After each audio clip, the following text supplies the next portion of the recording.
That's OLR1. Trust me, it's a really cool gift.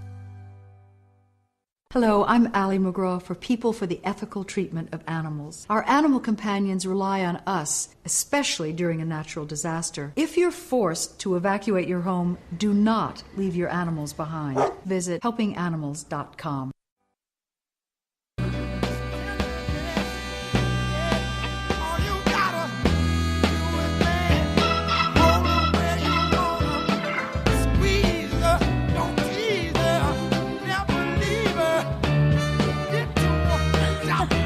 Like this song? Oh, yeah.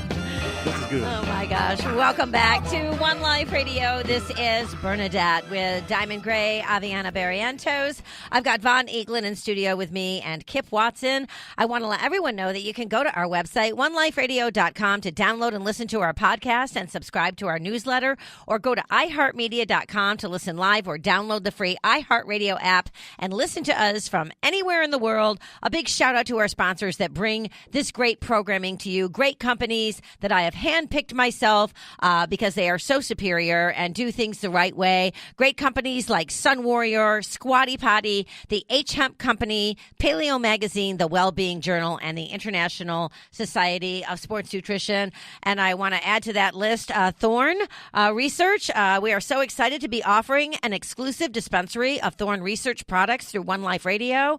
Thorne Research offers only top-of-the-line, 100% clean nutritional supplements that I personally have been using for years. So go to oneliferadio.com and click on Thorne Research. There's a link on our page. And, of course, Sun Warrior. Get Sun Warrior at Vitamin Shop or put it in your smoothie at Smoothie King. Squatty Potty. Go to squattypotty.com to get 15% off your Squatty Potty. They have several different new ones that are beautiful. Check them out because I want the one that lights up. Yeah, the Moonlight. Well, that's the Moonlight. Yes. Yeah. It's really cute. Yes. I'm waiting for mine to come in the mail. I ordered one the other day. So humans are designed to squat when they poop. Yeah, I'm a You're believer. a firm believer. I use it every morning. Yes. I do too.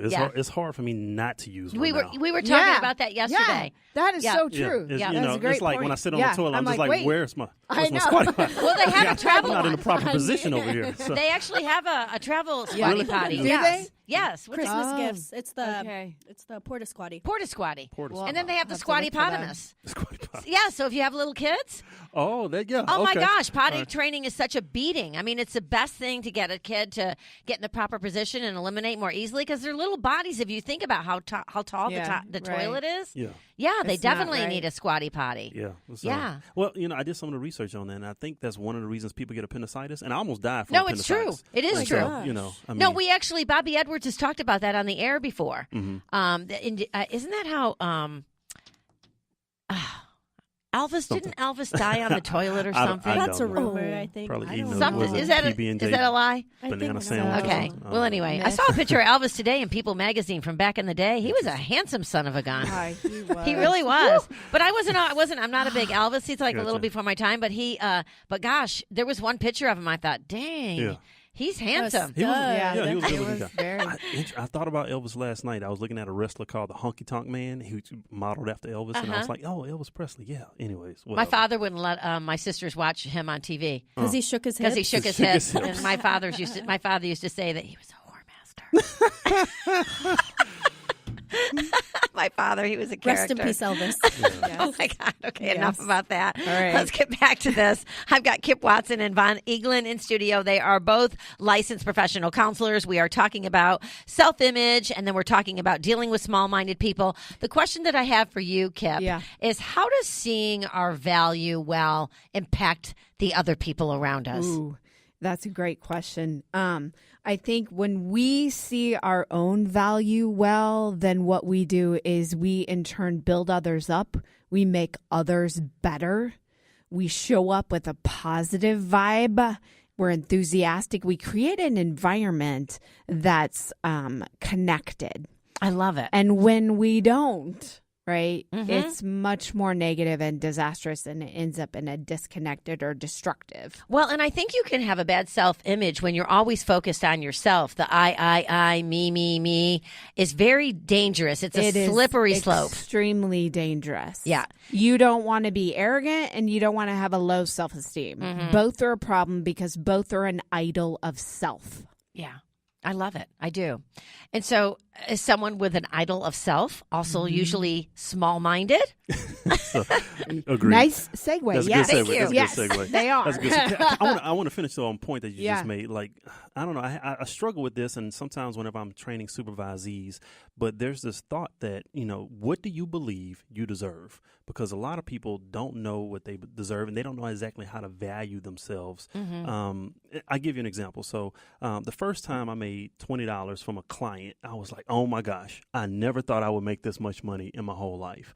Do I deserve this? All I'm doing is sitting down on the sofa and somebody's talking to me, and then they're paying me money. Like this shouldn't be. Seems wrong. Huh? Right. Okay. And then I made $50, and then I made $75, and then when I started making over $100 an hour or whatever, I was like, this can't be possible because I do not deserve this. And you'll see people whenever they start to, climb the ladder of success, they have to manage this idea of what is it that is it. Now, if you're a narcissist, you're selfish, and you know that's something different. However, some people who struggle with this idea that, what do I deserve? Do I deserve to have this? Sometimes that is an issue of self-image because we may have been taught or trained, or whenever we do grow up, we don't get that paradigm. We don't see that in ourselves because does that make sense? But I think it's good to have that balance, though, because it's hard to be humble if you think that you're perfect in every way, and that's actually words to a song. Right. Yes, but it's true. Well, and I think, those of us that were in service industries, there is a little bit of a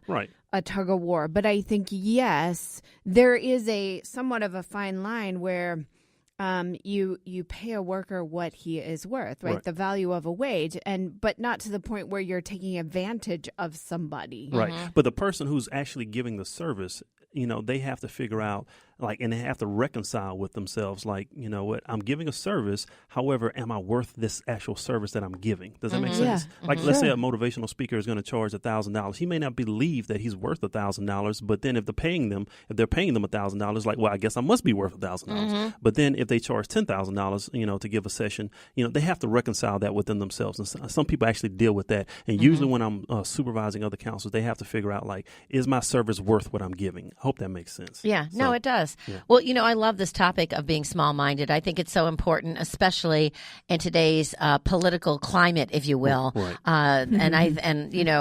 So what are some traits of small-minded people? Well, small-minded people tend to be blindly selfish because they tend to be narrow-minded.